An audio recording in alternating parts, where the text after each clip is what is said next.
Alright, so in this video I'm just going to show you guys how to install one of these Blum door hinge soft close on one of these hinges. The key thing is to have a little square over here, and if you have that, it's compatible with this item over here.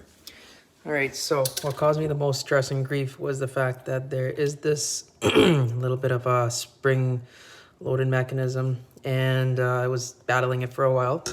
So key thing is you want to be able to reset it. So what I learned the hard way after a lot of frustration was that I pushed it down like this, ignore that, and what it ended up doing was moving this little springy bracket over down lower, which makes the installation a whole lot easier. Before it was pushed out over here, if you can imagine that.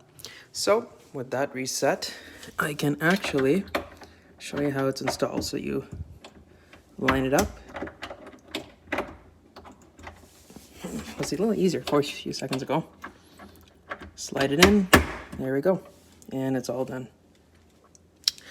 Hope this video helped you guys out. That's essentially the only tool I needed just to show that it works. I'm gonna close it, and maybe it's a bit too effective, but you get the idea. Hopefully that helped you guys out. See you in the next video.